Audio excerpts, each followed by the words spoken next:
네, 안녕하십니까. 반갑습니다. 진짜 시황의 최수창입니다. 네, 주말에 드디어 기다렸던 뉴스가 나오긴 했습니다. 그리스의 국민투표 결과가 나왔는데 이제 다들 기사를 보셔서 아시다시피 반대를 피력했습니다. 오늘 우리 증시 초반부터 약세 흐름 계속 이어지는데요. 지금 시간은 어떻게 움직이는지 한번 보도록 하겠습니다. 현재 시간이 1시 3분이고요. 상승 종목수보다는 하락 종목수가 월등히 좀 많습니다. 2065포인트.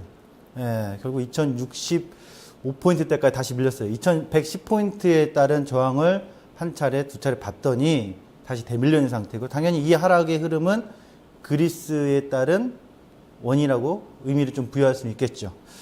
현재 시간에서 상승 종목수는 거래소가 한 194개, 하락 종목수가 한 636개 정도. 전반적으로 약세 흐름을 보여주고 있습니다. 또 대표적으로 삼성전자가 오늘 저점을 만들고 있죠. 신저점을 좀 만들고 있다는 거, 7월에 최저점을 다시 한번 만들고 있는 상황입니다. 코스피 포인트 빨리 들어가 보도록 하겠습니다. 오늘 코스피 포인트는요, 논란 증시, 졸린 증시. 사실 아침에 제가 이 스튜디오 출연하기 전까지는 정말 졸렸어요, 시장이. 굉장히 졸린 증시예요. 아침에 뭐 올라가나 내려가나 의미가 하나도 없었어요. 제가 봤을 때는. 어차피 올라가도 내려갈 거고, 내려가면 다시 올라갈 거고, 그러더니 아침에 보시면 손가락으로 올라간 척 했다가 내려왔다가, 다시 올라간 척 했다가 내려왔다가 쫙 올라왔다가 또 다시 내려오고, 제자리 싸움 계속 하고 있는 상황에서 좀 더 약세적 흐름이 이어지고 있는데, 순환의 어떤 포인트가 나오고 있지 않죠. 결국 대한민국의 양대산맥, 대한민국의 양대산맥, 남한쪽 태백산맥하고 소백산맥 아니겠습니까? 삼성전자는 현대차 그룹인데 여전히 힘을 못 써요. 약한 흐름이죠. 그러니까 지수가 진 눌려 있는 상황이고, 대신 제약주가 붕붕 뜨고 있죠. 제약주는 계속 주도주란 말이죠. 주도주 그동안이나 어제 얘기되었죠. 지난주에 그동안 올라왔던 주도주들은 이러이러한 종목군이니까 주도주의 외봉 삐레침의 고점에서 차익 매물이 나오는지 여부 계속 주목하자. 근데 제약주들이 구역구역이 아니라요, 계속 땡기는 거예요. 자기들 땡겼다 밀었다 땡겼다 밀었다, 변동이 상당히 심해지고 있습니다. 고점권에서 그 흐름이 계속 진행되고 있는데, 여기다 대고서 투자 관점이다 라고 말은 못합니다. 지난달부터도 얘기했습니다만 투자 관점 아니다, 매매 관점이다. 샀다 팔았다, 샀다가 탁 수익 나면 먹고 빠지는 뭐 그런 식의 여러분들이 트레이딩 관점으로 접근하셔야지 되는 제약주지, 지금 시점에서 이거 앞으로도 전망이 밝아요? 전망 밝은 건 그 전부터 500년 전부터 나왔던 얘기잖아요. 지금 와서 전망 얘기하면 안 됩니다. 이거는 무조건 트레이딩 관점이다. 그렇게 제가 언급 계속 해드렸기 때문에 그 관점을 보시면 되겠고요. 특징이라면 이제 철근주, 대한제강하고 한국철강, 이거 왜 이렇게 올라가는 거예요? 라고 궁금해하실 거예요. 현대해철은 안 올라가는데. 그에 따른 이슈를 좀 설명드리도록 하겠습니다. 먼저 한국철강, 대한제강 한번 보도록 하죠. 한국철강하고 대한제강 지금 시점에서는 얼마나 좀 움직일까요? 보여주시죠. 네, 한국철강은 뭐 윗꼬리 좀 다른데 오늘 고점은 57,800원, 현재가 52,400원. 아이고, 뭐 변동이 장중에 좀 큽니다. 대한제강도 한번 보도록 할까요? 대한제강도 한번 보시면 고점은 9,290원, 저점은 8,690원, 현재가 9,160원. 이것도 변동이 좀 작지 않네요. 왜 얘네들이 올라갈까요? 보시죠. 뭐든지 이유는 있습니다. 이유 없이 올라가면 그게 거품이죠. 언젠간 거품이 되는 거죠. 이유 없이 올라가는 것도 있긴 있습니다만, 중국 H형강 뉴스가 나왔을 때 대다수의 그 증권사 리포트에서는 현대제철이 이렇게 얘기 봤다고요. 여러분도 아마 그런 리포트 붙었을 거예요. 현대제철이. 근데 아니죠. 보시면 이게 5월 달에 나왔던 뉴스입니다. 5월 28일, 5월 15일도 건설경제에서. 그러니까 지금 뉴스는 아니고 그 전부터 나왔던 뉴스들인데, 중국 H형강 수출가 24% 인상 합의, 덤핑 조사 일단락. 그리고 무역위에서 중국산 H형강의 최고 33% 반덤핑 관세 부과, 5년간 부과. 그러니까 앞으로 5년간 부과라는 얘기니까 H형강의 가격은 점진적으로 인상되거나 안정되겠죠. 단 공급은 그렇다고 이제 이 부분이 공급까지 크게 영향을 줄 거냐 여부는 좀 다른 부분일 수 있겠죠. 근데 가격에 있어서는 점진적 인상이 가격 안정세를 볼 수 있겠다는 얘기죠. 그동안에 철근 가격이 워낙에 하락돼 있었으니까요. 그럼 이런 뉴스를 통해서 우리가 지켜봐야 될 거. 철근 보시면 이 회사들의 매출 구성을 보시면 철근이 엄청납니다. 이게 왼쪽이 한국철강이고 오른쪽이 대한제강인데요. 매출 구성의 82%를 철근입니다. 한국철강. 대한제강 84%가 철근입니다. 그러면 당연히 임팩트 있는 건 지금 이 뉴스를 통해서 우리가 철근에 집중되어 있는 매출 구성, 그 회사에 관심이 있겠죠. 그럼 차트를 한번 볼까요? 어떻게 움직였는지. 차트를 보시면 한국철강부터 보도록 하겠습니다. 사실 뭐 그 뉴스가 나오기 전에 특별한 움직임이 없습니다. 그리고 평소 예의 종목군들이 뭐 매매하기 쉽지는 않아요. 왜냐하면 거래량이 뭐 6,000주, 10,000주, 20,000주, 뜬금포죠. 뜬금포 가끔 한 번씩 홈런 때리는 거, 거래량 10만 주. 그럼 실질적으로 거래 대금까지 하면 얼마 안 된다는 얘기잖아요. 그러다가 올해 들어와서 점진적으로 가격 변동을 주다가 뉴스가 나오기 전 4월 달부터 그런 움직임이 조정 있었겠죠. 미국에서 뭐 오늘 갑자기 검찰 수사관들이 들이닥치듯이 압수수색 하듯이 이런 건 아니잖아요. 그 전부터 얘기가 오고 갔을 텐데 그런 뉴스가 서서히 나오면서 관심 갖더니 어떻습니까? 5월 달에 그 뉴스가 5월 15일 날 나왔을 때 거래량이 5월 14일 날 빵 터졌죠. 그러니까 거래량 터진 시점에서 기술적으로 그 자리에 지지 브레이크를 만들어주고서는 뉴스가 점진적으로 확정된 뉴스가 나오니까 강하게 올라가죠. 그럼 이런 종목은 거래량이 많지 않기 때문에 따라 붙으면 돼요, 안 돼요? 안 되죠. 왜? 거래량이 없기 때문에 거래량 터진 시점에서 그동안 잡아왔던 단기 세력들은 팔아치울 거 아니에요. 그래서 오늘 같은 날 올라갈 때, 아, 왜 올라가지? 차트 이뻐, 신고가야. 그냥 무작정 들어가시는 그런 트레이더들은 망하는 거고요. 이익을 보기 힘든 거죠.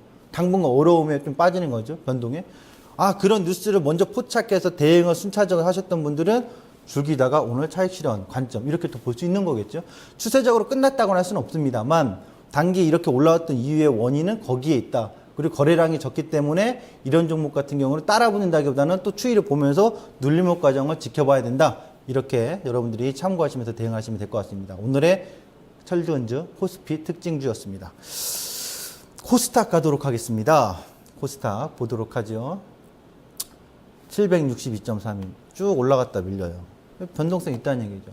747.48 기억하십니까? 7월 1일에 시가 저가가 갭상승이 나왔는데 이쁘다고 했어요? 아니에요. 이쁘지 않아요. 계속 뽑아줄 것 같은 포인트가 보이지만 여기서 이제 하나를 보이면 한번 코스닥 그 지수 전체 일봉을 한번 보여주시면 좋겠는데 이 상태에서 전략에서는요 하나를 버릴 줄 아셔야 돼요. 자, 이 상태에서 이날이었잖아요. 7월 2일 날 빵 갔어요. 갖고 있었던 사람들은 좋아. 그렇죠? 없는 사람은 아씨 가네 신고가네 따라 붙어야 돼? 아니죠. 난 반드시 이 갭을 메울 거라고 보고 있어요. 예를 들면 그 전제가 돼 있죠. 그 어떤 분석에서 전제가 돼 있으면 이걸 보는 사람은 위로 쫓아가는 게 아니라 버려요. 낱장이야 낱장. 하나씩 다. 그래놓고 이 정도 왔으면 올라갔다가 빠질 게 보여. 그러면 올라갔을 때 뭐예요? 아래를 봐주는 거죠. 아, 여기서부터 아래를 봤는데 또 올라가. 또 아래로 봐주는 거죠. 아래로 봐주는 건 바뀌지 않는 거예요. 그건 초질관. 본인이 정한 전략이 세웠으니까. 다만 타이밍상 분할. 그럼 지금 고점이 첫 번째로 낮았으니까 의미가 있단 말이죠. 내일 당장 또는 오늘 당장 흔들려서 내려와 줄지 아니면 또 반등 나와서 전고점 돌파한 다음에 내려와 줄지. 코스닥은 그런 변동을 오늘 첫 고점이 낮아진 시점에서 보여주고 있는 의미죠. 저는 이런 고점 낮아진 거 의미를 몰랐어도 먼저 이 갭은 미친 갭이야. 이상해. 내가 봤을 때는 뭔가 알고 있단 말이죠. 분석의 원인을. 와야 돼. 올라갔다 내려올지 다음날 바로 내려올지 아니면 올라갔다 눌렀다 여기서 다시 올라갔다 내려올지. 그럼 코스닥에 대해서 전반적으로 변동성을 좀 암시하는 포인트를 여러분들이 참고하셔야 되겠죠. 지금 시점에서. 또 올라갈 수 있어요. 올라가도 뭐예요? 네, 와야 돼요. 그 변동성을 7월에 좀 암시하는 것을 의미 있게 좀 새겨주시기 바라겠습니다. 자, 이렇게 해서 코스닥에 얘기했고요. 코스닥 포인트 한번 보도록 하겠습니다. 코스닥은 이제 오늘 5일이평 한번 딱 출발해서 5일평 눌렀다가 반등 나오는 거잖아요. 그 의미 빼고는 더 있겠습니까? 지금 방금 전에 설명했던 게 코스닥의 전체적인 의미다. 그게 더 중요한 거다. 참고하시기 바라고요. 여기도 제약바이오예요. 이어달리기가 끊임없어요. 지들끼리만 합니다. 예? 뺑뺑이 아주 자기들끼리만 합니다. 오늘 같은 날 뭐 트레이딩 하시는 분들, 제약바이오 아니면 사실 다른 종목 크게 볼 의미가 없어요. 여기도 뭐 오늘 보시면 일신바이오 지금 벌써 23%, 잠깐 보면 설명드리겠습니다. 화일약품, 진바이오텍, 조화제약. 연관성이 어떤 것도 없어요. 딱 하나. 그냥 제약바이오기 때문에. 어떤 이슈가 있고 실적이 있고. 지금 제약바이오에서는요. 신문이나 언론이나 또는 뭐 리포트나 다 이런 얘기합니다. 옥석 가리기를 하자. 도대체 무엇은 기준으로 옥석 가리기 하자는 얘기예요? 다 띄우는데? 어렵다는 얘기예요. 지금은 옥석 가리기 하기가 어렵습니다. 왜? 너도 나도 다 띄워. 이유 없어요. 그 얘기는 또 폭락할 때는요. 너도 나도 다 빼. 아, 얘 되게 좋은 주식인데 같이 준데 왜 빠지지? 이렇게 돼 있잖아요. 반대예요. 지금 심리가 반대 심리. 그냥 다 올리는 거예요. 야, 제 실적 보면은 3년 내내 적자고 이번 분기에 지난 분기에도 저렇게 실적이 좋았던 게 없고 한데 뭐 임상 소식, 뭐 소식 나오면 그건 막 띄워요. 그럼 지금 사실 제약바이오주는 이런 관점을 보셔야 될 것 같아요. 여기도 투자 관점보다는 옥석 가리기 뭔 기준으로 제발 가려주시기 바랍니다. 저도 모르겠더라고요. 공부하면서. 옥석 가리기 시작하면 까당까당 칼 쳐야 될 것들이 많아요. 단칼에 탁탁. 아니거든요. 가치나 성장이. 근데 둘 다 가치도 안 보여. 성장도 안 보여. 근데 띄워. 트레이딩밖에 안 되는 거죠. 그러니까 지금처럼 시장이 불안한 구간에서 오로지 띄웠던 종목들만 계속 방방 띄우는 거니까 일반적으로 주식 투자를 잘 하지 못했던 분들, 초보자들 또는 기술적 대응의 기준이 없는 분들은 접근이 상당히 어려운 거예요. 만약 그런 기준이 모호하신 분들이 대응해서 수익 냈다. 본인이 잘해서 그런 게 아니라 7월 달에 오늘의 운세, 이번 달의 운세, 운세가 좋아서 맞았다고 생각하시는 게 좋아요. 자만하지 마시기 바랍니다. 그래서 여기도 제약바이오 이어달리기. 이런 표현을 제가 좀 쓰는 겁니다. 그래서 오늘도 계속 그쪽으로만 시장 안 좋은 상황에서 돌린다? 돌림 표식으로 계속 그런 흐름으로 봐야 되지 않을까. 그래서 오늘도 지금 메디포스트, 에스테파막, 솔고바이오 이 회사들이 나쁘다. 이런 얘기를 하는 건 아니에요. 지금 당장 제가. 왜냐하면 기업 분석을 하나씩 다 설명해 드려야 되는 거니까. 근데 전반적으로 그런 거의 논쟁을 다 무시해버리고 붕붕 띄우니까 전체적으로 싸잡아서 얘기하면 그렇다라는 것을 제가 뉘앙스로 전달해 드리는 겁니다. 실적 턴어라운드 여부 종목. 이 종목들도 참 특이해요. 이스트 소프트, 필링크, 라운시큐어. 나노텍인데 나노텍은 지금 한번 언급해 드렸잖아요. 또 한번 슈팅 나오는 거죠. 요 세 종목을 한번 지금 살펴보도록 하겠습니다. 보여주시죠. 지금 어떻게 움직일까요? 이스트 소프트, 그 다음에 라운시큐어. 이스트 소프트 2% 정도 상승했었고요. 지금 현재 2% 정도 상승하고 있고요. 라운시큐어인가요? 필링크인가요? 필링크 한번 볼까요? 필링크는 한 17% 정도 올라가고 있고요. 그 다음에 마지막 라운시큐어죠. 4%. 뭐 이 종목도 최근에 몇 번 언급을 한 적이 있었죠. 특히 라운시큐어 같은 경우는 소프트웨어 관련된. 근데 이 종목군들도 우리가 좀 주목을 해야 된다. 어떤 거냐? 이걸 한번 보도록 하죠. 자, 하나씩 잘 보면서. 이 소프트가 작년 연말부터 쫙 올라옵니다. 소프트웨어, 알약. 여러분들 컴퓨터 웬만한 개인 PC에 다 깔려있죠. 알약, V3나 둘 중에 하나인데 V3는 안 랩이고요. 이 스토프스가 쫙 올라오는데 실적을 보십시오. 이걸 확대해서 한번 보셨으면 좋겠는데요. 2012년 영업이익 55억 적자, 매출액 300억. 그 다음에 2013년 영업이익 적자 36억, 매출액 365억. 2014년 429억 매출액 좀 증가했어요. 영업이익 마이너스 영업이익 16억 적자. 그래도 영업이익이 감소했어요. 그러니까 올해 좀 감소해서 턴어라운드의 가능성이 있나? 1분기 봤더니 1분기는 영업이익이 적자예요. 그럼 2분기에 반드시 뭐가 나와야 돼요? 흑자가 나와야 되겠죠. 그게 반영이 돼야 되는데 안 되면 뭔가 또 변동성이 생기겠죠. 그러니까 이렇게 지금 영업이익 자체가 와 월등히 좋아지는 건 아니고 뭔가 턴어라운드 가능성이 있는 종목인데 그 가능성에 대비해서는 주가는 무려 10,000원에서 30,000원까지 200% 이상 상승했다. 정상일까요? 네? 아니면 약간 비정상일까요? 흑자가 2분기에 탁 발표되면 정상이라는 의미를 부여줄 수 있겠죠. 그래서 2분기 실적을 좀 주목하자는 얘기고요. 또 보도록 하죠. 필링크도 마찬가지예요. 이거 확대 안 하셔도 되는데 똑같습니다. 여러분들 직접 확인해 보시면 돼요. 제가 알려드린 거니까. 똑같이 또 올라갔어요. 보도록 하죠. 하나 더 라운시켜옵니다. 영업이익이 2012년은 흑자였는데 13년, 14년에 오히려 적자가 확대되는데도 불구하고 쫙 갔어요. 이슈가 있는 건데 이 종목들의 특징은 다 영업이익 적자 상황에서 올해 턴어라운드 할까라는 기대감에 올라왔다라고 우리가 의미를 보여줄 수는 있겠죠. 현재 그렇다면 2분기 실적이 잘 나야 되겠죠. 안 나오면 수상해지겠죠. 또 하나 이 종목들의 이슈가 공격해서 핀테크 이슈가 나오고 뭐 사물인터넷이 나오고 소프트웨어 막 나올 때 그때 하반기 작년 12월 달부터 강한 바람이 불면서 어떤 테마 성격의 형성이 좀 됐다. 이런 그룹을 좀 묶어볼 수 있겠죠. 그래서 이거 완전한 테마로 어떤 단기적인 테마로 이렇게 갈 거냐, 아니면 지속적인 테마 형성을 갈 거냐는 결국 2분기 실적이 좀 중요하지 않겠나? 이렇게 여러분들이 참고하시면 좋을 것 같습니다. 네, 이렇게 하나씩 꼼꼼히 따져보면 우리가 기업의 가치 또는 모멘텀 이런 거 분석할 수가 있잖아요. 지금 무조건 기술적으로만 바라보시는 분들은 이런 공부도 좀 필요하다는 걸 참고하셨으면 좋겠네요. 시장 이슈로 가도록 하겠습니다. 시장 이슈. 뭔지 어떤 얘기를 할지 뻔히 아시죠? 그리스 문제. 그리스 문제는 끝나지 않았다. 지난주에 제가 이렇게 썼어요. 그리스 결과는 역사적 의미다. 이제 얘기를 좀 해드리겠습니다.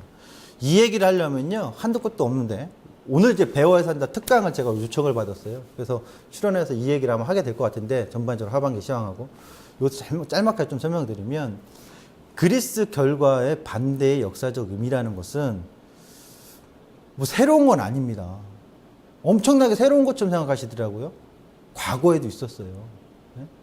과거에도 이런 일이 많았어 비일비재했기 때문에 특별한 건 아닌데 다만 좀 선진국 그리고 특히 유로존에 속해 있는 국가가 그러니까 뭔가 큰 의미로 와닿는 거예요. 복합적인 사고와 유연한 분석이 수렴돼야 됩니다. 단순하게 이제 뭐 결과 나와서 끝났어. 그리스 문제로 뭐 파국까지 가지 않을 거야. 어떻게 알아요? 사람이 하는 일인데. 정치인들이 하는 일인데 어떻게 합니까? 동물입니까? 동물은 뻔한 거 아니에요? 배신하지 않는 거? 네. 사람은 어떻게 바뀔지 몰라요. 그래서 복합적 사고와 유연한 분석 의견을 수렴을 좀 해야 되는 거. 그래서 단순하게 그리스 문제는 끝났다라고 얘기하시면 안 될 것 같아요. 끝나지 않았습니다. 그리고 신자본주의 시대에 대한 경고 메시지일까요? 이걸 보면서 설명을 드리겠습니다. 그리스 문제가요, 굉장히 새로운 것처럼 보시는데 그렇지 않습니다. 우선 그리스의 이제 앞으로 또 7월 달에 끝나지 않았다는 얘기는 채무 상환은 불이행했습니다. IMF에. 그럼 14일날 IMF에서 그리스의 채무 이행을 도촉할 것 같고요. 반대했으니까 또 협상은 나선다고 하는데 7월 28일 IMF의 채무 상황도 있습니다만 지금 7월 20일 날 유로의 67억 유로를 상환해야 돼요. 지금 IMF에서는 딱 돈 내놔 이러는데 유로에서는 계속해서 지원을 계속 해줬거든요.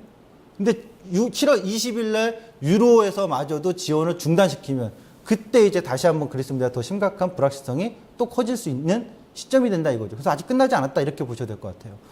그리고 과거 주요 재정위기 국가 채무조정입니다. 지금 뭐 디폴트네, 체납이네, 모라토리엄 얘기는 안 나오고 있죠. 그럼 설명드릴게요. 이 국가들은 과거에 모라토리엄을 선언했던 국가들입니다. 그러니까 1980년도에 멕시코, 98년도 러시아, 아르헨티나 아주 오래전에요.